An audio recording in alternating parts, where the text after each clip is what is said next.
Al-Imam Al-Bukhari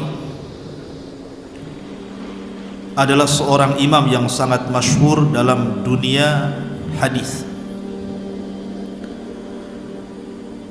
Beliau memiliki kunyah Abu Abdillah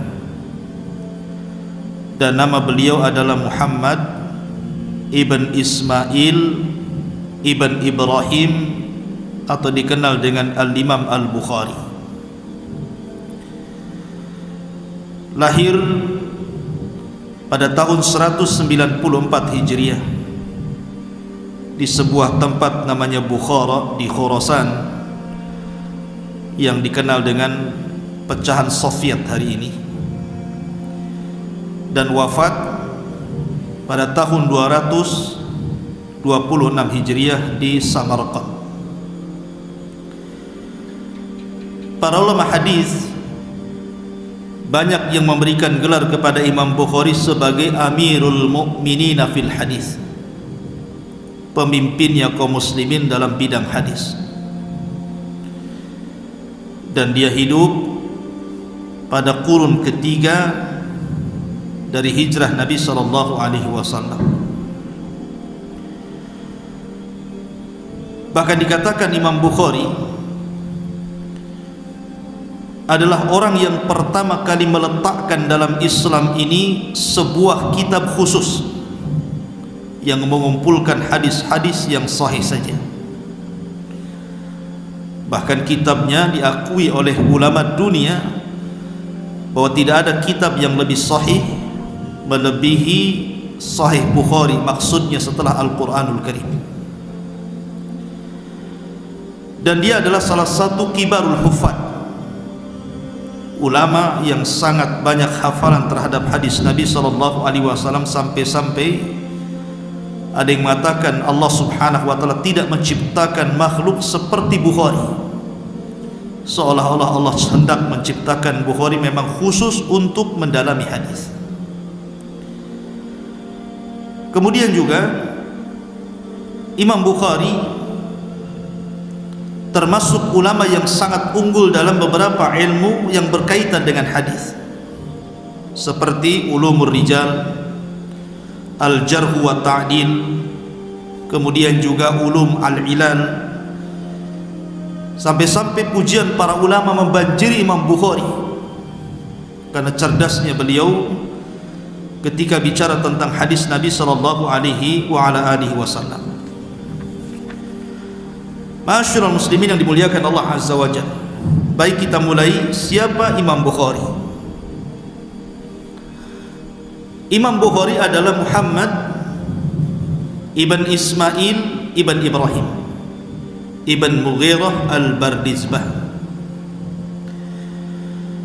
Al-Bardizbah, salah satu buyut Bukhari, adalah seseorang yang berasal dari Persia. Dia beragama Majusi, kemudian meninggal di atas Majusi. Tetapi Mughirah sempat masuk Islam, sehingga keturunannya Ibrahim dan turunan Ibrahim Ismail menjadi ulama hadis. Jadi Imam Bukhari itu punya bapak seorang ulama hadis, namanya Ismail ibn Ibrahim. Bahkan Imam Ibn Hibban mengatakan sedikit sekali seorang ulama yang dia ahli hadis, bapaknya juga ahli hadis seperti Bukhari. Jadi ayahandanya Imam Bukhari itu seorang ahli hadis, cuman tidak terkenal. Kenapa? Karena memang tidak meninggalkan karya. Lain dengan Imam Bukhari, ada karyanya makanya dikenal. Tetapi Imam Bukhari sendiri membuat bab dalam kitab tarikhnya tentang ayahnya sendiri. Jadi Imam Bukhari itu ada satu kitab namanya Tarikh, Kitabut Tarikh. Imam Bukhari meletakkan dalam kitab ini tentang bab soal bapaknya, kemudian menyebutkan terjemah bapaknya, dan dikatakan bahwa sesungguhnya ayahku seorang ulama hadis. Termasuk juga Imam Ibn Hibban mencantumkan dalam kitabnya tentang biografi ayahandanya Imam Bukhari. Maka dari sini wajar kalau seandainya Imam Bukhari menjadi ulama hadis, karena memang bapaknya ahli hadis. Lah Imam Bukhari sendiri menjadi khilaf para ulama tentang masalah dari mana asalnya. Ada yang mengatakan bahwa Imam Bukhari itu seorang Arabi, memang orang Arab asli, turunan Arab. Ada yang mengatakan Imam Bukhari itu turunan Turki, dan ada yang mengatakan bahwa dia turunan Persia. Di antaranya adalah pendapat Al-Khatib Al-Baghdadi dan juga Al-Imam An-Nawawi rahimahullahu ta'ala, dan ini diperkuat oleh Al-Imam Al-Zahabi, bahwa Imam Bukhari itu berasal dari turunan Persia. Dia bukan orang Arab, artinya dia non-Arab, karena dia orang Persia. Kakek buyutnya Al-Bardizbah seorang Al-Farisi Majusi. Tetapi ada yang mengatakan bahwa Imam Bukhari itu adalah Turki, dan itu disebutkan oleh Abdul Razak As-Samarqandi dan juga Abu Sa'id. Dan ada yang mengatakan dia adalah seorang Al-Arabi, seorang keturunan Arab, dan ini dikuatkan oleh Al-Hafidh Ibnu Hajar Al-Asqalani, termasuk juga Imam Ibnu Asakir dan juga Tajuddin As-Subki, seorang yang bermadhab Syafi'i. Tetapi yang masyhur, Imam Bukhari bukan orang Arab, karena dia dilahirkan di Uzbekistan. Uzbekistan yang sekarang ya, dulu disebut Bukhara, pecahan Soviet kalau sekarang ini Uzbekistan itu. Lah disebutkan bahwa Imam Bukhari itu lahir di malam Jumat di bulan Syawal pada tahun 194 Hijriah. Lah Imam Bukhari sama dengan para ulama yang lainnya terlahir yatim, sama dengan Imam Syafi'i terlahir yatim, kemudian juga Imam Ahmad terlahir yatim, kemudian Abu Hanifah terlahir yatim, termasuk Imam Bukhari. Jadi Imam Bukhari itu sejak kecil meninggal ayahnya, dan yang merawat Imam Bukhari itu adalah ibunya. Dan Imam Bukhari memiliki ibu yang sangat salihah, walaupun tidak dikenal tentang biografi dan siapa namanya, tetapi ibunya Imam Bukhari itu adalah pencinta ilmu, sehingga karena didikan ibunya inilah maka Imam Bukhari menjadi ulama besar, ulama hadis. Dikisahkan bahwa Muhammad bin Ismail atau dikenal dengan Imam Bukhari ini ketika lahir matanya buta. Jadi Imam Bukhari itu ketika lahir buta matanya. Jadi ibunya selalu menangis setiap malam, berdoa kepada Allah Subhanahu wa taala agar Allah Subhanahu wa taala mengembalikan pandangannya. Ada yang mengatakan seperti yang dikatakan oleh Imam Al-Lalikai, bahwa ibunya bermimpi. Dalam mimpinya dia berjumpa dengan Nabi Ibrahim. Kemudian setelah berjumpa dengan Ibrahim alaihi salatu wassalam, maka Nabiullah Ibrahim mengatakan, sungguh Allah telah mengembalikan pandangan putramu. Ketika kemudian ibunya terbangun, kemudian lihat putranya Imam Bukhari, rupanya sudah Allah sembuhkan kedua matanya.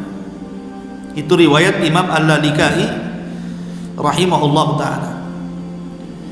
Dan walaupun Imam Bukhari dulunya buta, ketika lahir dia buta, karena banyak doa ibunya supaya Allah menyembuhkan kedua matanya, akhirnya Allah sembuhkan. Lah Imam Bukhari ini punya pandangan yang tajam, padahal dulu sempat buta itu, kemudian Allah sembuhkan. Sampai-sampai dijelaskan, Imam Bukhari itu selalu mencatat hadis.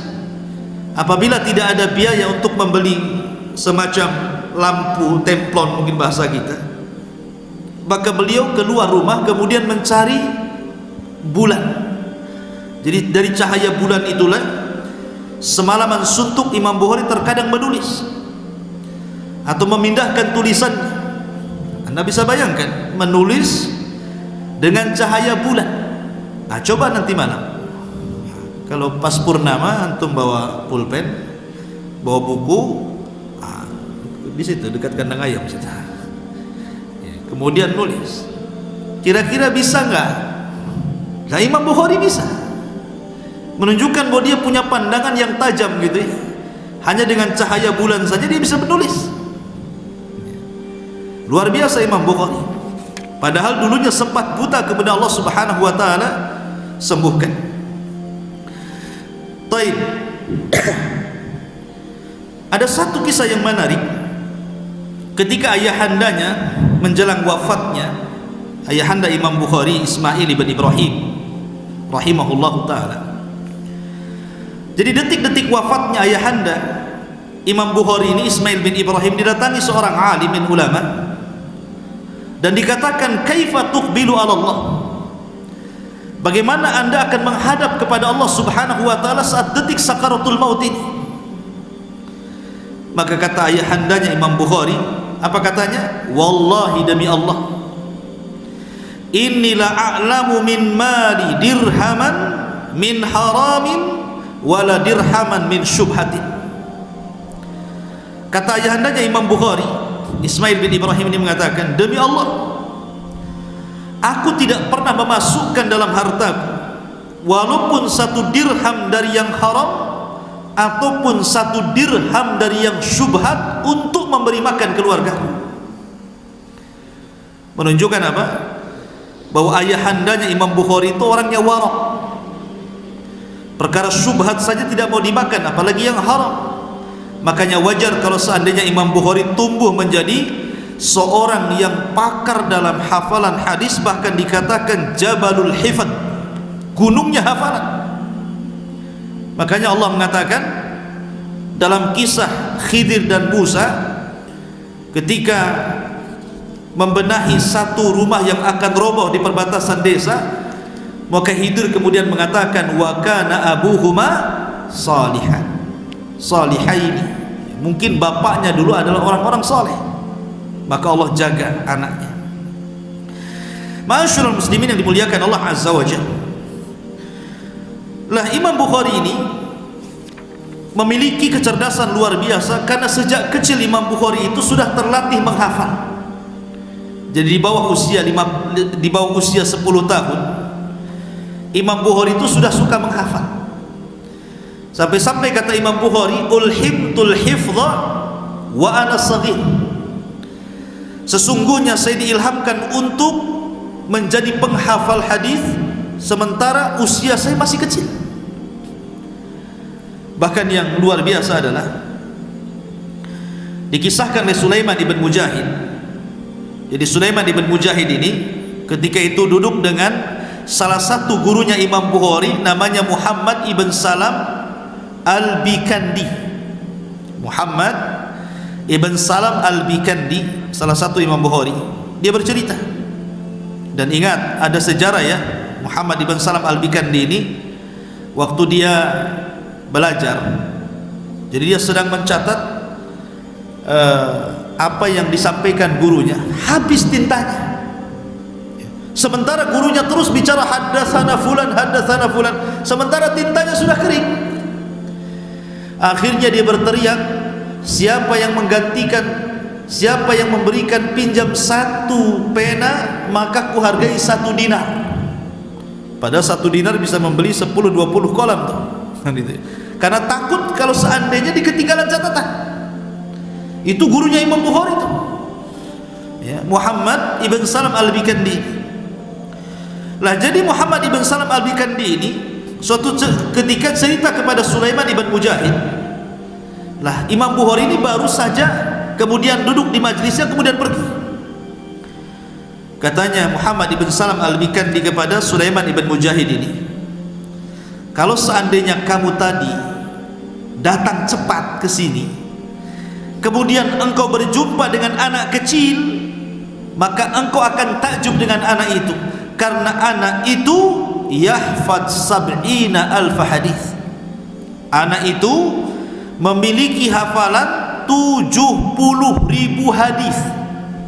Ketika itu usia 11 tahun. Jadi ketika usia Imam Bukhari itu 11 tahun, kata gurunya Muhammad bin Salam al-Bikandi kepada Sulaiman ibn Mujahid, kalau engkau tadi cepat saja datang kemari sebelum perginya anak kecil itu, engkau akan melihat bahwa ada anak kecil mampu menghafal 70.000 hadis, 70.000 hadis di usia 11 tahun gitu. Imam Bukhari. Jadi Imam Bukhari di usia 11 tahun sudah 70.000 hadis itu di kepalanya. Di luar kepala, sama dengan kita di luar kepala, tapi nggak masuk. Kalau Imam Bukhari di luar kepala ya betul-betul dalam kepala ya. Akhirnya kemudian Sulaiman ibn Mujahid penasaran, dicarinya anak itu, maksudnya Imam Bukhari. Setelah berjumpa, kemudian dia katakan seperti yang dikatakan Muhammad ibn Salam al-Bikandi ini, apakah engkau benar menghafal 70.000 hadis, 70.000 hadis? Kata Imam Bukhari, bahkan aksar, lebih daripada 70.000. Tapi ma'asyiral muslimin, setiap ulama itu punya ujian, termasuk juga Imam Bukhari. Imam Bukhari ini diuji oleh Allah Subhanahu wa taala persis seperti Imam Ahmad. Tetapi masalahnya yang menguji Imam Bukhari itu bukan siapa-siapa, tapi gurunya sendiri. Namanya Muhammad ibn Yahya az-Zuhli rahimahullahu taala.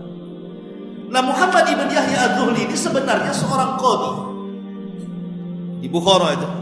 Dia seorang qadhi, seorang pekerja kerajaan yang memutuskan sebuah perkara.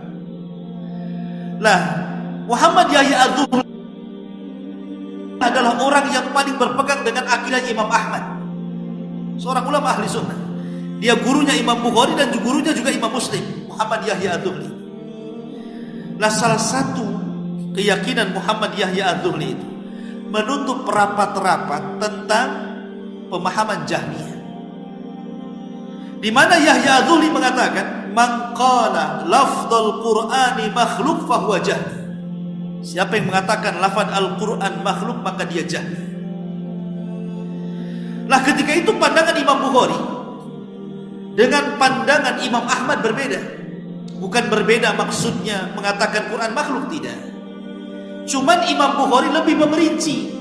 Kalau Imam Ahmad kan secara global. Kenapa? Wajar di zamannya, karena Imam Ahmad itu menghadapi orang-orang Mu'tazilah, menghadapi orang-orang Jahmiyah, sehingga Imam Ahmad sangat ketat tentang masalah Al-Quran itu.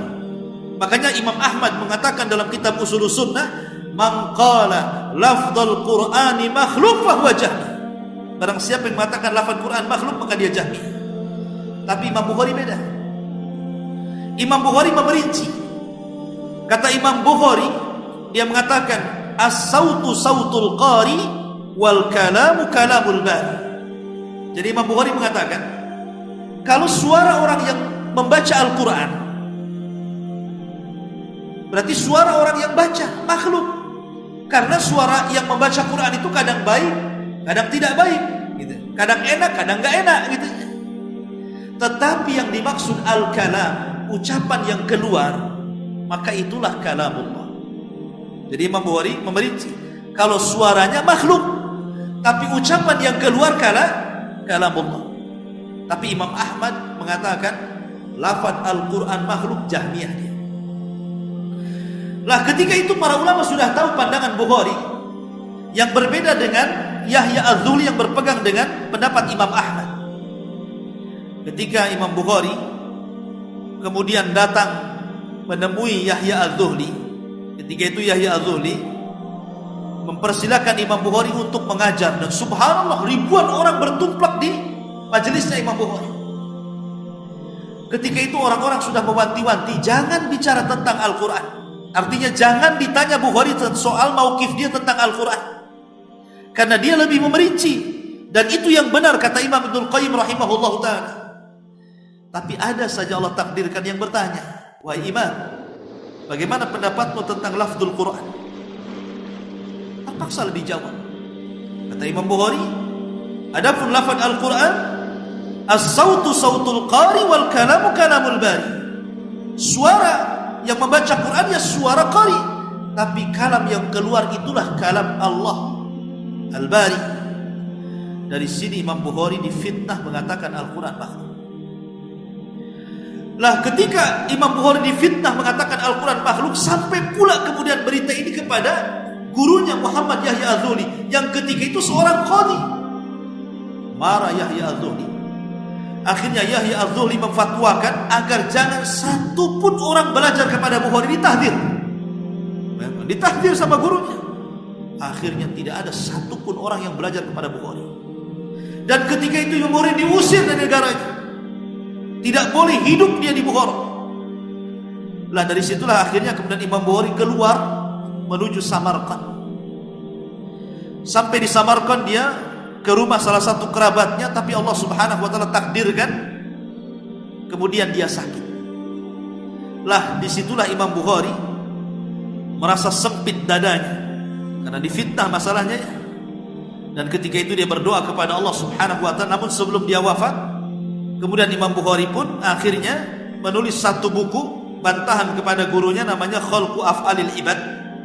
Ya, bantahan kepada gurunya Muhammad Yahya Az-Zuhli namanya Khalqu Af'alil Ibad. Baru setelah itu Imam Bukhari kemudian Allah takdirkan meninggal dunia. Ada yang mengatakan bahwa Imam Bukhari sebelum meninggal dia berdoa, Allahumma innahu qad dhaqat alayyal ard bima rahubat faqbidni ilaika. Ya Allah, rasanya bumi ini sudah sempit bagiku, maka cabutlah nyawaku. Ada yang mengatakan Imam Bukhari itu meninggal disebabkan karena sakit hati. Sakit hati karena gurunya difitnah, bayangkan dia sampai diusir dari negaranya. Wajar, dia manusia, ya kan? Mata kabidan kata para ulama, mati karena terlampau sakit hati kepada gurunya, jadi kepikiran sakit akhirnya. Maka disitulah Imam Bukhari akhirnya kemudian meninggal dunia. Lah Imam Muslim ketika itu marah kepada Yahya Az-Zuhli. Kenapa? Karena ini sama-sama guru nih. Yahya Az-Zuhli juga gurunya Imam Muslim, Imam Bukhari juga gurunya Imam Muslim. Kok berdebat nih guru-guru dua-duanya? Marah Imam Muslim. Makanya Imam Muslim akhirnya apa? Setelah dia tahu permasalahan Imam Bukhari dengan Yahya Az-Zuhli, catatan Muhammad Yahya Az-Zuhli dikembalikan kepada gurunya. Makanya tidak ada dalam Sahih Muslim satu pun riwayat dari Yahya Az-Zuhli dicantumkan oleh Imam Muslim dalam Sahihnya. Kenapa? Karena dia membela Imam Bukhari. Tapi Imam Bukhari itu seorang mu'tadil. Walaupun dia difitnah oleh gurunya Yahya Az-Zuhli, tetap saja dalam Sahihnya dicantumkan hadis beliau, tapi dengan cara disamarkan namanya. Imam Bukhari tetap diambil. Coba bayangkan. Ya. Karena dia gurunya, masalahnya kan gitu. Tapi dari sini kita bisa ambil petik hikmah bahwa Imam Bukhari sampai sedemikian difitnahnya, sampai diusir dari negaranya sendiri, kemudian dia lari ke Samarkand. Setelah itu dia meninggal di Samarkand. Tetapi ikhwatu fiddin, ada satu karya beliau yang sangat fenomenal yang kita sebut dengan Sahih Bukhari. Ada yang mengatakan bahwa dikisahkan bahwa kenapa Imam Bukhari sampai mengarang satu kitab namanya Sahih Bukhari.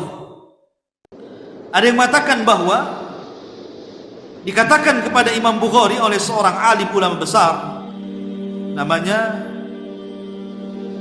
Ishaq ibn Rahawayh. Ishaq ibn Rahawayh dia mengatakan kepada Bukhari, "Lau jama'tum kitaban mukhtasaran li sahihi sunnati Rasulillah sallallahu alaihi wasallam." Ya Bukhari, cobalah kalau seandainya kau kumpulkan tentang hadis-hadis Nabi sallallahu alaihi wasallam dalam satu kitab, maka itu lebih baik. Maka dia mendengar nasihat Ishaq bin Rahawayh. Akhirnya kemudian Imam Bukhari pun mencatat, mengumpulkan hadis selama 16 tahun. Kemudian terkumpul satu buku yang disebut dengan Sahih Al-Bukhari. 16 tahun Imam Bukhari mengumpulkan catatan hadis atas saran daripada Ishaq ibn Rahawayh. Akhirnya berhasil mengarang satu buku yang kemudian dikenal sangat fenomenal karena bisa mengarang kitabnya Imam Malik. Dulu para ulama sepakat bahwa kitabnya Imam Malik Muwatta adalah kitab terselesai setelah Al-Quran. Itu sebelum lahirnya Imam Bukhari dan sebelum lahirnya Imam Muslim. Tapi kemudian setelah kemudian Imam Bukhari mengarang satu kitab dan mengumpulkan semua hadis Rasul yang sahih-sahih saja, dari situlah akhirnya para ulama menaikkan derajat Imam Bukhari menjadi kitab terselesai setelah Al-Quran dan derajatnya Muwatta turun. Karena setelah kemudian diteliti kitab Imam Malik Muwatta itu, di situ juga banyak hadis-hadis yang sahih, banyak hadis-hadis yang hasan, banyak hadis-hadis yang lemah gitu ya. Sehingga naiklah peringkat Sahih Bukhari, setelah itu Sahih Muslim, ya, kemudian itu kitab-kitab sunan yang lainnya. Artinya bahwa Imam Bukhari akhirnya diakui dunia kitabnya tersahih setelah Al-Quranul Karim.